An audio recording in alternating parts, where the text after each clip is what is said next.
से मुझे लगता है अब तक वहाँ सेंट्रल पुलिस फोर्स का कंट्रोल है। अब तक वहाँ किसी की सरकार स्थापन नहीं हुई है। कल ही ममता जी ने वहाँ अपना रिजिग्नेशन दिया है और कल वो शपथ लेगी, नई सरकार बनेगी। अब तो पूरा नियंत्रण आज भी चुनाव आयोग और सेंट्रल जो फोर्स भेजा था लाखों की संख्या में, उनके हाथ में ही लॉ एंड ऑर्डर है।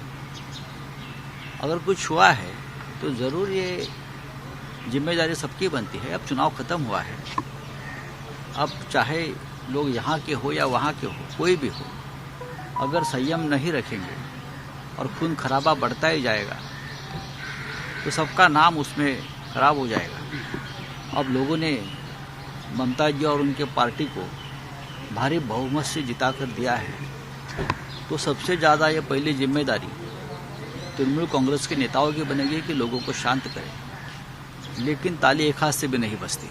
सर, वहीं जिस तरह से बात करें, बीजेपी के नेता हैं दिल्ली के परवेज साहिब सिंह, वो कहते हैं कि जिस तरह से हिंसा हो रही है, वहाँ के नेता, वहाँ के विधायक, यहाँ के वहाँ के मुख्यमंत्री ना भूले कि यहाँ एक बार उनको भी दिल्ली आना है। अब इसी प्रकार की भाषा का इस्तेमाल दोनों तरफ से होगा, सेंट्रल की तरफ से और राज्य की तरफ से, तो लॉ एंड ऑर्डर की बात कौन किससे करे, शांति का अपील कौन करेगा? सेंट्रल गवर्नमेंट ये सबसे बड़ी एक हमारी बॉडी है। तो सबसे पहले प्रधानमंत्री हो, देश के गृह मंत्री हो, आप नड्डा जी वहाँ गए हैं, आप बड़े लोग हैं, आपकी जिम्मेदारी है कि आपके लोगों को शांत करें। पश्चिम बंगाल का इतिहास राजनीतिक हमेशा इस तरह से राजनीतिक हिंसा का रहा है। उसमें से कोई भी पार्टी अछूत नहीं है, ये सबको मालूम है। लेकिन आज देश की हालत ऐसी है, कोरोना या और भी कुछ बातें हैं, देश की हालत ऐसी है, तो ये सब भूलकर हम एक साथ काम करने की जरूरत है। तो वही पश्चिम बंगाल के नेता जो है ममता बनर्जी कहा है कि 2024 का जो लोकसभा चुनाव आ रहा है, सारे विपक्ष नेता एकजुट होकर लड़े। तो आपको क्या लगता है, एक साथ होकर लड़ना चाहिए? देखिए, ये बात तो हमने बहुत बार रखी है, हमारे पार्टी की तरफ से भी। आदरणीय उद्धव ठाकरे जी ने भी ये बात रखी है, सबको एक साथ आकर लड़ना होगा। आपको मालूम है, शरद पवार साहब ने यह बात रखी है महाराष्ट्र से। अब ममता जी के इस चुनाव के बाद जिस तरह का उनको निर्णय मिला है पश्चिम बंगाल की जनता से, मुझे लगता है कि उसका आदर जो है करना चाहिए। और पूरा देश की भावना है जो बंगाल में उमटी है, पूरे देश की भावना है ये। जिस तरह से पूरा केंद्र सरकार, पूरी बीजेपी, पूरी सत्ता, पूरा पैसा, पूरी सेंट्रल एजेंसी वहाँ लगी थी ममता को हराने में, तो वो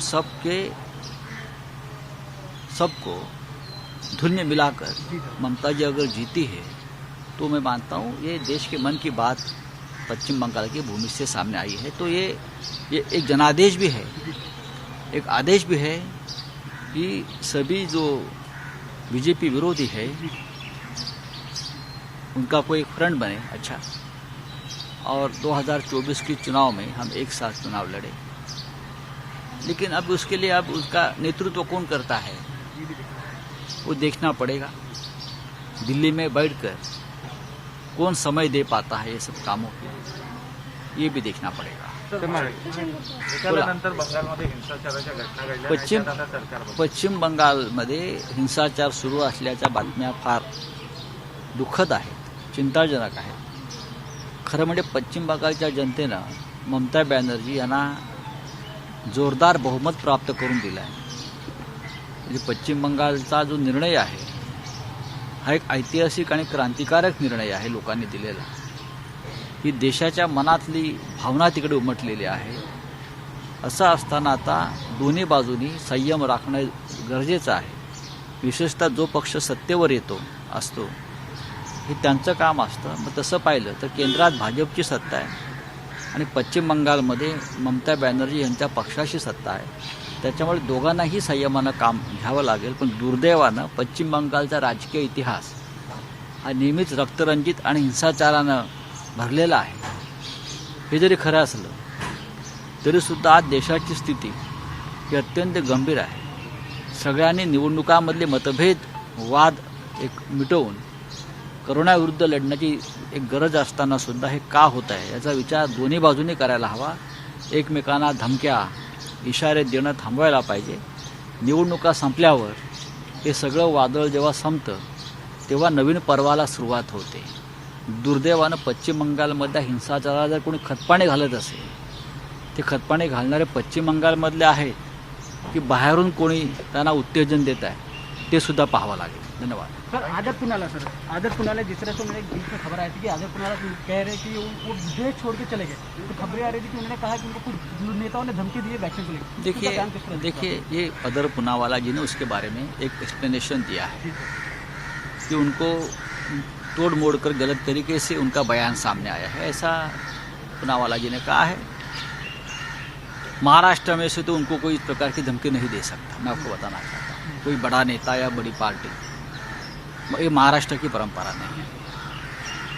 हम तो पहले से बोल रहे थे कि हमें गर्व है कि इस प्रकार की जो वैक्सीनेशन है महाराष्ट्र में बन रही है और वो पूरे देश के लिए बन रही है. ये देश की बात है. तो हमारे तरफ से या और कोई पॉलिटिकल पार्टी की तरफ से और जिसने इस प्रकार की बात रखी अपने चैनल पर, उनको तो माफ़ी मांगनी पड़ी है. तो अगर कोई है तो उनकी जांच होगी. लॉ एंड ऑर्डर का सवाल अगर वैक्सीनेशन के बारे में कोई निर्माण करता है, पैदा करता है, तो जरूर हमारी सरकार उसकी जांच करेगी. सर क्या सुरक्षा प्रोवाइड करी जिस तरह से केंद्र उनको सुरक्षा प्रोवाइड की है? देखिए उनकी सुरक्षा करना ये सबकी जिम्मेदारी है, क्योंकि उनका काम है, वो देश की जनता के लिए है, जनता की सुरक्षा के लिए है और राष्ट्र के लिए है. तो ऐसे व्यक्ति की सुरक्षा करना है हमारा फर्ज है. बोला ज्या प्रकारे त्यांनी सांगितलं त्यांच्यावर धमकी घेतलेली आहे. पहा की जर अशा प्रकारच्या धमक्यांसंदर्भात जर स्वतः अदर पुनावाला यांनी काही वक्तव्य केलं असेल तर ते गंभीर आहे. खरं म्हणजे महाराष्ट्रातून अशा प्रकारचा कोणीही त्यांना धमक्या देणार नाही. महाराष्ट्राची परंपराच नाही.